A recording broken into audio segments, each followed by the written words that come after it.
कवटाचा गर काढून घेतलेला आहे आणि कवट छान असं पिकलेलं आहे. मला वाटलं थोडंसं कच्चं असेल, पण कच्चं कवट नाही आहे, एकदम छान असं पिकलेलं कवट आहे. कवटामधून बी वेगळे करून घेण्यासाठी गॅसवरती मी कढई ठेवलेली आहे आणि आता त्याच्यामध्ये हे कवट टाकून घेतलेले आणि एक अर्धा ग्लास मी पाणी ओतणार आहे आणि त्याच्यामध्ये हे कवट छान असं शिजू देणार आहे. ते 1-2 मिनटं मी ना हे कवट असं छान असं शिजवून घेणार आहे. 2 कवट मी फोडलेले आहेत आणि त्याच्यासाठी मी अर्धा ग्लास पाणी ओतलेले आणि 1-2च मिनटं मी हे शिजू देणार आहे.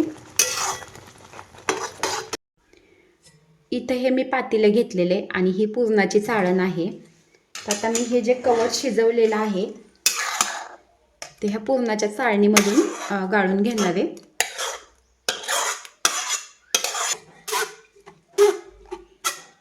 कवठामध्ये ज्या बिया आहेत त्या वेगळ्या होतील आणि गर वेगळा होईल, त्यासाठी मी हे असं गाळून घेणार आहे.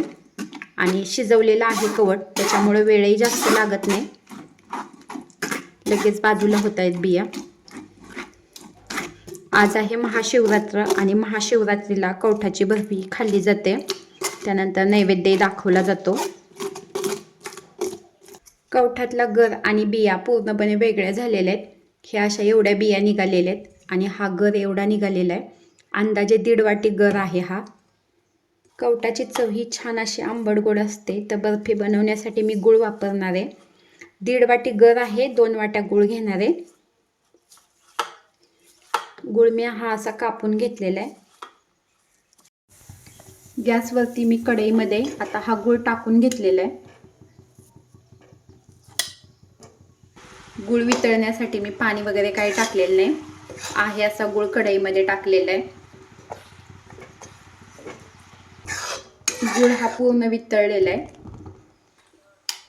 आणि आता ही कवट जे मी गर काढून घेतलेलं आहे ते आता टाकून घेते.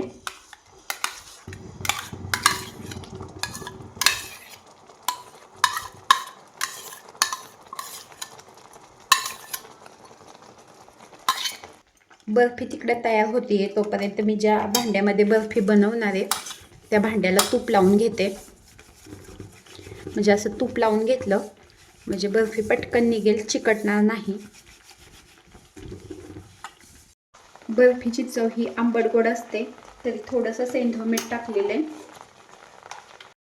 आणि ही 1 चमचाभर वेलची पूड टाकलेली आहे आणि अर्धा चमचा ही सुंठ पावडर टाकलेली आहे.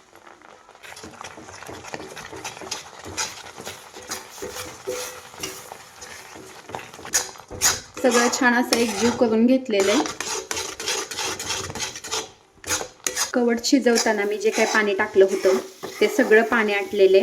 आता एकदम असा घट्ट गोळा होतोय.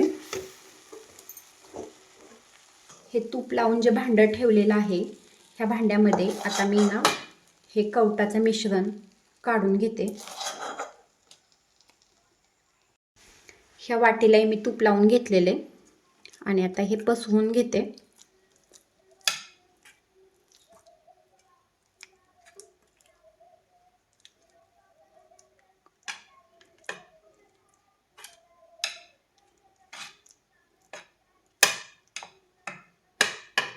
गरम असताना बर्फी पसरवून घेतलेली आहे आणि थोडीशी थंड झालेली आहे. आता मी ही बर्फी फ्रीजमध्ये ठेवणार आहे.